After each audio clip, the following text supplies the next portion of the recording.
Ce programme vous est offert par Illico Cash.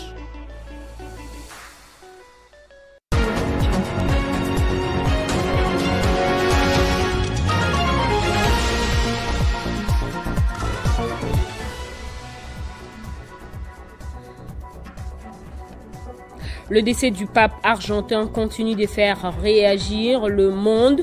Les chefs d'État et d'autres personnalités rendent hommage au souverain pontife qui a marqué l'humanité par sa simplicité et ses prises de position courageuses.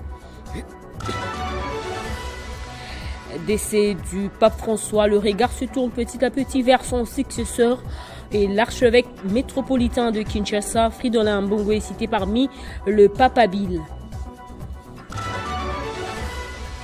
Au Burkina Faso, le ministre de la Sécurité a déclaré que ses services ont récemment déjoué une tentative de déstabilisation. Selon Ouagadougou, des conspirateurs avaient planifié une attaque contre le palais présidentiel le 16 avril dernier. Madame, Monsieur, merci de choisir Télé 50 pour vous informer. Depuis la confirmation du décès du pape François par Vatican hier à l'âge de 88 ans, le tout premier pape venu d'Amérique latine qui a profondément marqué son époque par sa simplicité, ses prises de position courageuses et son intention constante envers le plus démuni. Les réactions se sont multipliées à travers le monde entre chefs d'État et autres leaders continuent de rendre hommage au pape François. Depuis hier lundi, le Vatican a annoncé officiellement le décès du pape François dans un communiqué signé par Matteo Bruni, directeur de la salle de presse du Saint-Siège. Georges Mario Bergoglio, 266e souverain pontife, s'est éteint paisiblement au monastère Mater Ecclesiae, situé dans les jardins du Vatican, où il s'était retiré depuis plusieurs mois pour des raisons de santé. Premier pape jésuite, premier pontife issu du continent sud-américain, il laisse une empreinte profonde et inédite dans l'histoire de l'Église catholique. Très vite, les réactions mondiales ont afflué.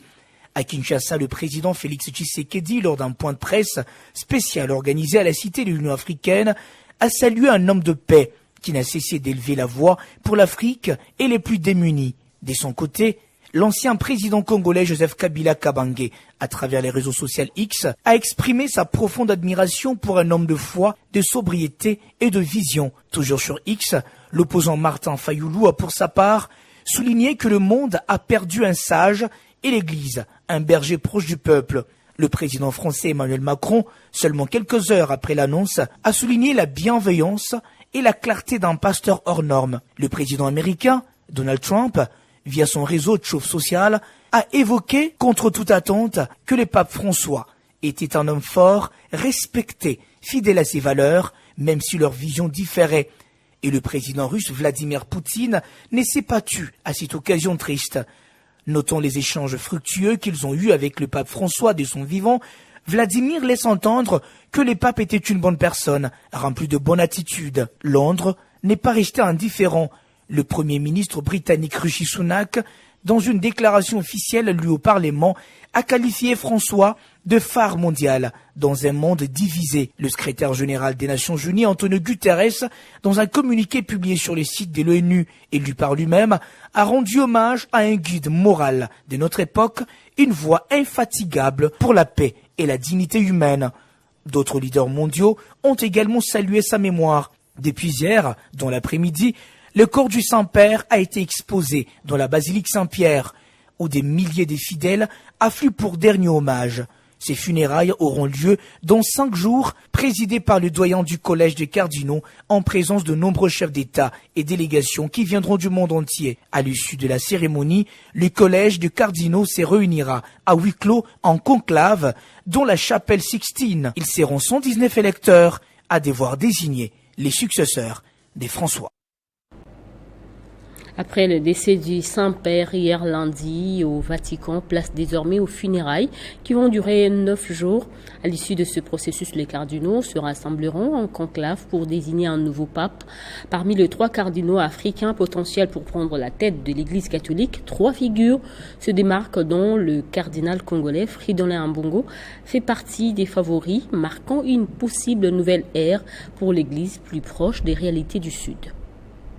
C'est ce lundi 21 avril 2025 au Vatican que le pape François est décédé à l'âge de 88 ans après 12 bonnes années de pontificat. C'est la première fois depuis Jean-Paul II en 2005 qu'un pape meurt en fonction. Ces décès plongent l'Église catholique dans le deuil et ouvre une période de vacances du siège apostolique durant laquelle un strict protocole s'applique sans laisser place à l'improvisation. Alors que les fidèles rendent hommage au 266e successeur de Saint-Pierre, le Vatican se prépare déjà à organiser ce funérailles et à convoquer les conclaves chargés d'élire le nouveau souverain pontife.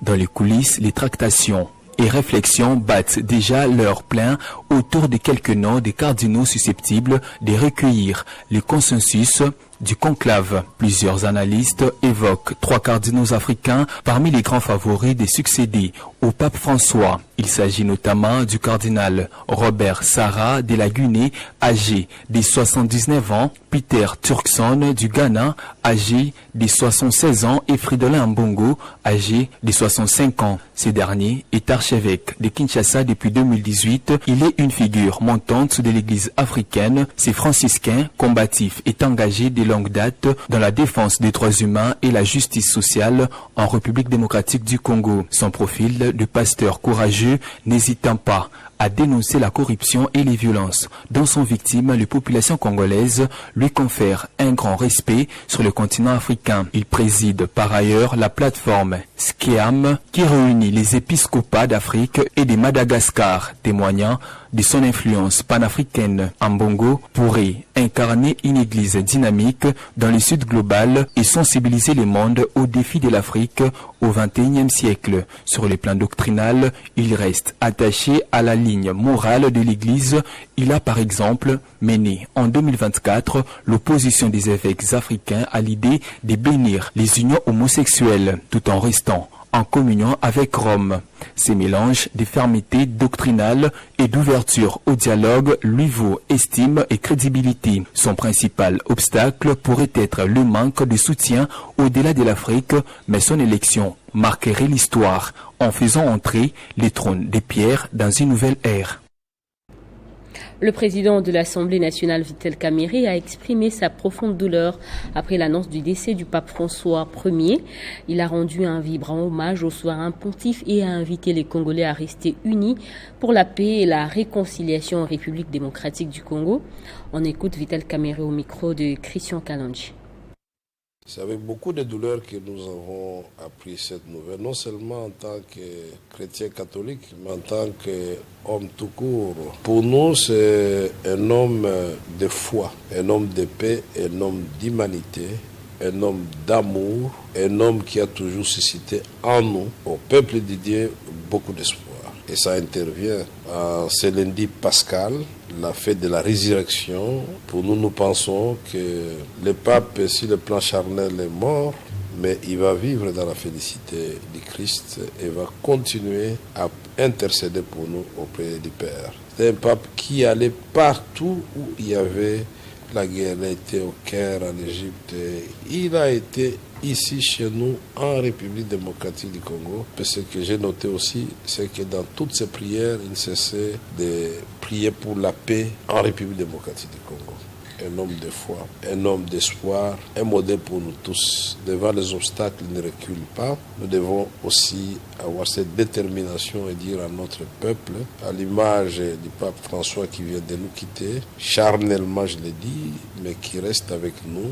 Nous devons continuer à nous mettre ensemble pour que la paix revienne dans notre pays. Je vous ai dit, quelle que soit la durée de la guerre, c'est la paix qui va gagner. Que l'âme de notre bienheureux pape François repose en paix.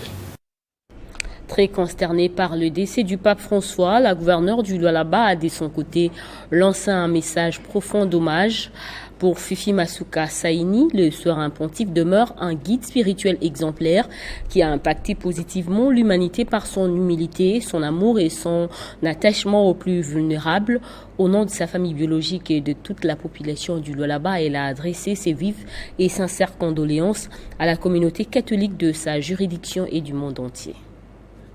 C'est avec une immense tristesse et une grande consternation que j'ai appris ce matin la mort du Saint-Père, le pape François, premier pape de la congrégation des Jésuites, survenu à l'âge de 88 ans. Tout au long de son pontificat, le pape François a incarné et partagé les valeurs de paix, d'humilité et d'amour universel, touchant les cœurs de millions de personnes à travers le monde.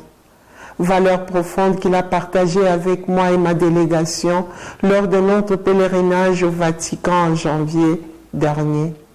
Son engagement envers le plus vulnérable et son appel constant à la justice sociale resteront gravés dans nos mémoires. Il fut un guide spirituel exceptionnel, un homme de foi et un défenseur infatigable de la dignité humaine.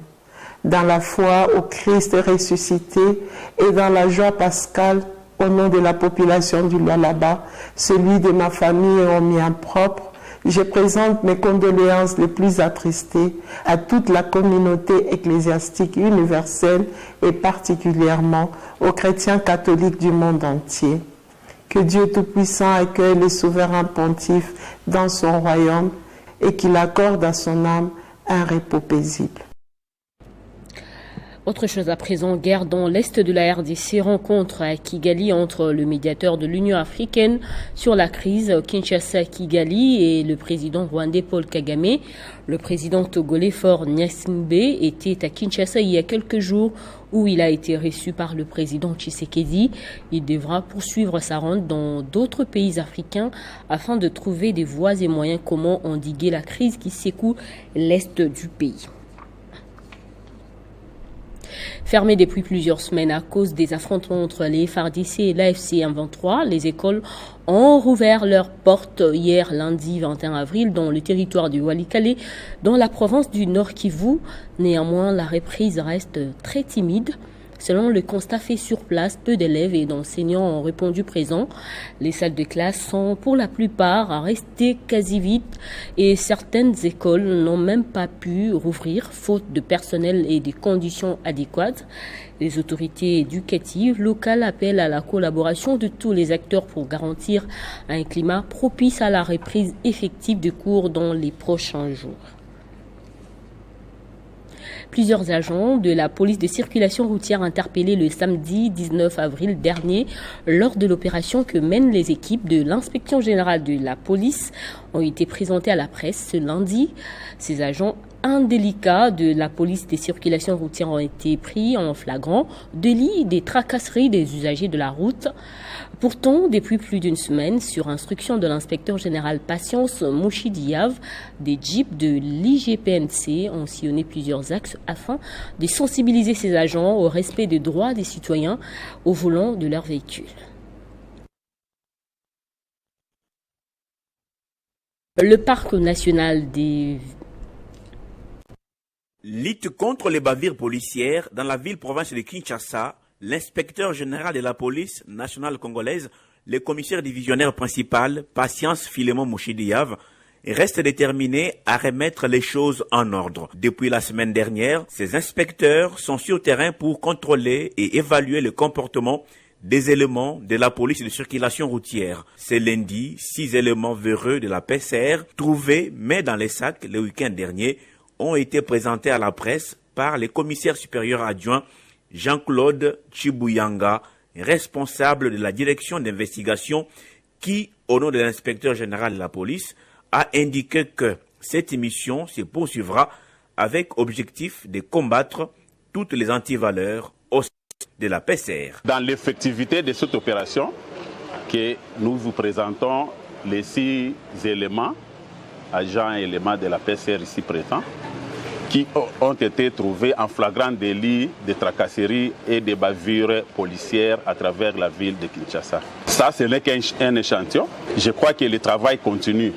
Et M. l'inspecteur général attire l'attention des autres agents de la police de circulation routière dans le sens qu'ils doivent travailler conformément aux lois et règlements de la République, sans tracasser la population et que la population vive paisiblement sur les artères principales de la ville de Kinshasa. Il faut noter que depuis son avènement à la tête de l'IGPNC, le commissaire divisionnaire principal, Philémon Patience Mouchidiav, s'est donné parmi ses objectifs faire respecter les lois et règlements de la République au sein de la police, conformément aux missions de cette structure de la police. Le parc national des Virunga, classé au patrimoine mondial, demeure l'une des aires protégées les plus importantes, un véritable sanctuaire pour une faune emblématique et une source de vie, de résilience et d'espoir pour des millions de personnes dans l'est de la RDC. En cette année marquant son 100e anniversaire, le responsable de l'ICCN au Nord Kivu souligne que ce parc mondialement reconnu pour sa richesse floristique et faunique abrite une diversité d'habitats naturels essentiels à la préservation de la biodiversité. En ligne avec Rodrigue Katimbo, directeur adjoint de l'Institut congolais pour la conservation de la nature depuis le parc national des Virunga. Bonjour Monsieur Rodrigue, qu'est-ce que nous pouvons retenir de ce 100e anniversaire de ce parc? Le parc national des Virunga a été créé le 21 avril 1925, ce qui fait de lui le tout premier parc à être institué en Afrique. Donc c'est les berceaux en fait de la conservation en Afrique. Donc il a été créé parce qu'il regorge en son sein une forte biodiversité, mais aussi il a un impact dans la lutte contre le réchauffement climatique. C'est ça un peu les spécificités de ce parc national de Virunga. Donc si nous célébrons aujourd'hui ce centenaire, c'est vraiment ça tombe au point nommé, bien que nous traversons une situation sécuritaire critique avec les guerres d'agression. Au Virunga, en dépit même du contexte sécuritaire critique, nous avions pu quand même maintenir l'essentiel de la biodiversité au niveau du parc national de Virunga. En particulier en ce qui concerne la faune, nous avons des gorées de montagne au niveau de l'Est. Il y a de naissances, il n'y a pas eu de pertes ces dernières années malgré la guerre. Au niveau du Nord, nous avons également les gorilles de plaine de l'Est qui évoluent également très bien dans l'habitat du Mont Chabirimu. Au-delà de ça, nous avons également le chimpanzé, autant au sud du parc, autant au centre du parc. Aussi, on a le chimpanzé vert Tongo, mais aussi au centre, on a le chimpanzé le long de la rivière Ichacha, mais aussi dans l'escarpement de Mokasali. On a également des chimpanzés. Au-delà de ça, on a une forte concentration d'éléphants, autant dans les secteurs sud, dans les secteurs centre et dans les secteurs également nord. Et pendant cette période des guerres, on signale une perte d'animaux mais également des cogardes. Avez-vous déjà engagé des actions en justice contre le braconnage? Merci beaucoup. Je voudrais noter que quand même, au cours des 100 ans d'existence du parc national de Virunga, nous avions perdu 220 gardes morts pendant l'exercice de leur travail. Donc, ils sont tués par des braconniers. Donc, leur action de protection leur a coûté la vie. Donc, et là, depuis la création, nous sommes à 220 gardes abattus. En fait, parmi les mesures, il y a les mesures directes et des mesures indirectes. Parmi les mesures directes plutôt, nous avons aujourd'hui autour de 813 gardes. Tous ces gardes-là sont passés avant de prêter serment d'être protecteurs d'un parc national ou de la faune. Ils sont passés par une formation de 25 semaines. Une formation purement commando pour pouvoir se défendre contre une menace armée, mais aussi une formation sur les droits humanitaires internationaux, parce qu'on ne peut pas utiliser une arme sans pour autant maîtriser les instruments par rapport aux droits de l'homme. Donc il y a cette formation, ils sont également bien équipés. Aujourd'hui, le parc national de Virunga dispose également pour faciliter le travail des gardes, dispose une centaine de véhicules, dispose également une centaine de véhicules. Il a également autour de 12 avions. Ces avions facilitent le travail de garde sur le terrain. Et donc, ils vivent également dans des installations purement sécurisées contre les agressions armées et comme mesure directe. Et comme mesure indirecte également, il y a ce fait-là, quand un garde est abattu, les auteurs sont traduits à la justice. Merci Rodrigue Katembo, directeur adjoint de l'Institut congolais pour la conservation de la nature, d'avoir répondu à nos questions. Dans le reste du continent, le ministre burkinabé de la Sécurité a déclaré que ses services ont récemment déjoué une tentative de déstabilisation. Selon Ouagadougou, des conspirateurs avaient planifié une attaque contre le palais présidentiel le 16 avril dernier en contactant des autorités religieuses et traditionnelles dans le but de rallier certains officiers à leur cause. Cette dernière action serait attribuée à des officiers et soldats qui ont fait défection actuellement en fuite vers la Côte d'Ivoire, perçue comme leur base opérationnelle.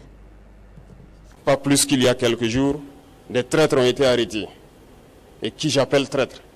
C'est ceux-là qui sont parmi nous, qui continuent de travailler, d'être des agents pour des ambassades de pays impérialistes implantés au Burkina Faso. Le ministre de la Sécurité explique que tout a débuté par l'interception des diverses communications entre un officier de forces armées burkinabé et des responsables terroristes. Le ministre a en même temps souligné que l'enquête a ensuite mis au jour un vaste complot contre le Burkina Faso visant à instaurer un désordre absolu pour soumettre le pays sous la domination d'une organisation internationale. L'officier Abdraman Bari, qui travaille au bataillon de la justice militaire, est soupçonné d'avoir transmis des données sensibles aux terroristes. Ceci concerne les positions des forces de sécurité intérieure, des volontaires pour la défense de la patrie qui sont des supplétifs civils de l'armée, ainsi que les opérations militaires pour intensifier les attaques dans le but d'inciter une révolte contre le gouvernement du Burkina Faso.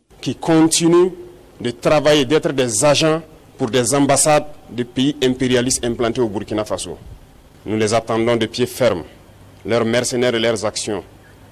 Et je tiens à le dire, nous serons impitoyables. Le mercredi 16 avril dernier, un contingent de soldats était prévu pour mener une attaque contre le palais présidentiel. Cependant, d'autres membres de forces armées et des volontaires pour la défense de la patrie ont dénoncé cette opération, comme l'a signalé le commissaire Mahamadou Sana. Ici est de rappeler que nombreux sont des officiers qui ont été arrêtés, tandis que d'autres parviennent à s'enfuir en direction de la Côte d'Ivoire. Le ministre burkinabé de la Justice affirme désormais que tous les cerveaux qui ont fui le pays sont localisés en Côte d'Ivoire, dont Abdraman Bari, et que les complots est mené activement depuis leur base d'opération à Abidjan. En international, une plainte qui fait du bruit aux États-Unis. L'université de Harvard, l'un des symboles mondiaux de l'élite académique, décide de porter plainte contre l'administration Trump. Un geste fort, inédit, qui en dit long sur les tensions entre le monde du savoir et les pouvoirs politiques. Que s'est-il passé? Que reproche Harvard à l'exécutif américain? Tentative de réponse dans ce récit. C'est une décision qui a fait l'effet d'un choc dans les paysages politiques et universitaires américains. Harvard, la célèbre université fondée en 1636, traîne l'administration Trump devant la justice. L'image est forte. Une institution académique centenaire qui se dresse contre le pouvoir exécutif du pays. Les conflits éclatent autour d'une mesure gouvernementale aux actions politiques marquées. Bien que les détails précis ne soient pas tous dévoilés, plusieurs sources évoquent des restrictions imposées aux étudiants étrangers, un sujet sensible que l'administration Trump avait déjà durci par le passé. Dans les couloirs feutrés de l'université, la riposte s'organise. Pour Harvard, il en va de sa liberté, de sa capacité à recruter les meilleurs talents du monde entier et de son indépendance face aux décisions politiques. Cette plainte symbolise un ras-le-bol, mais aussi une prise de position claire en faveur de l'ouverture et de la diversité. En lançant cette offensive judiciaire, Harvard envoie un message. L'université n'est pas une extension du gouvernement, elle a un contre-pouvoir, un bastion de réflexion et d'excellence, déterminé à protéger ses valeurs. L'affaire prend vite une dimension nationale. Les regards se tournent vers les autorités universitaires. Suivront-elles cet exemple? La bataille judiciaire qui s'annonce pourrait bien redéfinir les frontières entre l'autorité politique et l'autonomie académique. Plus qu'un simple procès, cette plainte cristallise une opposition de fond entre deux visions de l'Amérique, celle d'un pays replié sur lui-même ou celle d'une nation ouverte, éclairée par la connaissance. Place au rappel des titres à présent.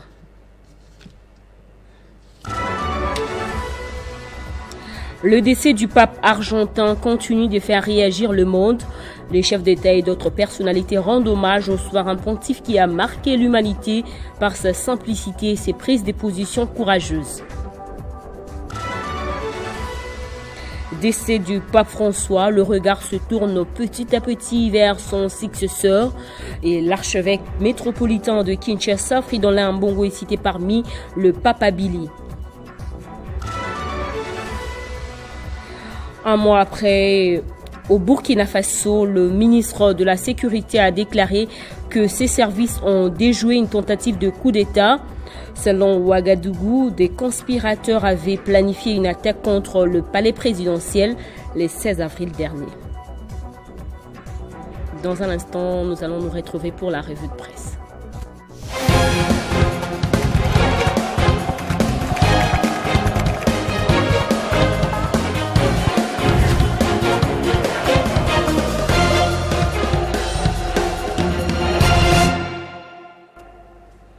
C'est avec Héritier Tamboua que nous allons fêter les journaux parus ce mardi. Bonjour Héritier. Merci beaucoup Bédrine et salutations respectueuses à toutes ces personnes qui nous suivent de partout. On ouvre cette revue avec ce sujet, décès du pape François. Comment se fera l'élection de son successeur? Les médias en parlent. Eh bien Bédrine, mort du pape François, comment sera élu son successeur? C'est le titre du site d'information Le Point qui précise que les différentes étapes jusqu'à l'annonce du nouveau souverain pontife obéissent à des règles bien précises. Les cardinaux du monde entier, comme expliquent ces médias, vont rejoindre Rome pour les obsèques qui auront lieu le samedi 26 avril à 10h et participer aux congrégations générales avant le conclave. Mort du pape François, les étapes qui vont mener à sa succession.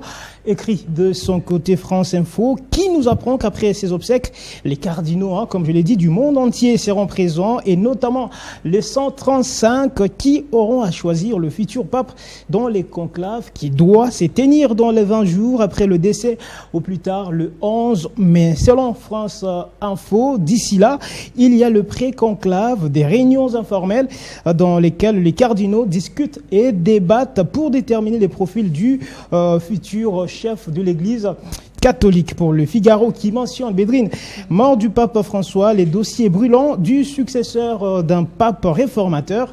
Remplacer un pape n'est pas une mince affaire. L'esprit humain cherche naturellement une correspondance entre le pape qui a régné et les portraits types du suivant.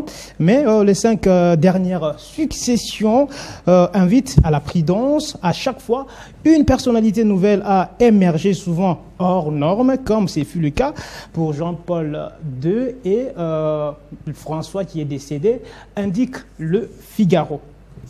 Et votre deuxième sujet, c'est toujours en rapport avec les décès du pape François, qui sont les papabili, le favori pour le succéder.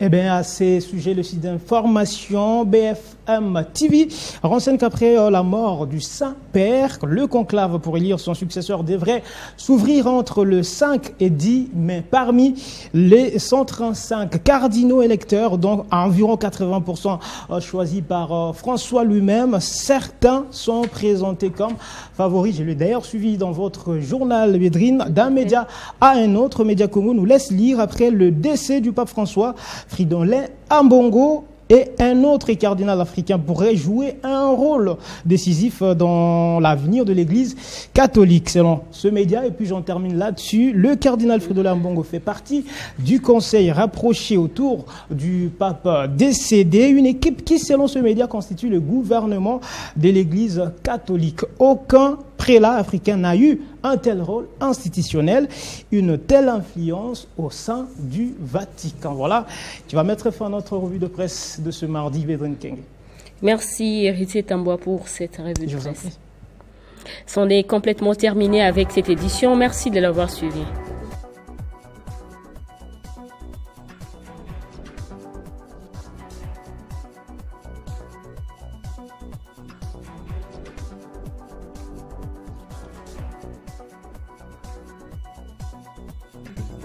Retrouvez toute l'actualité en continu sur www.tele50.cd.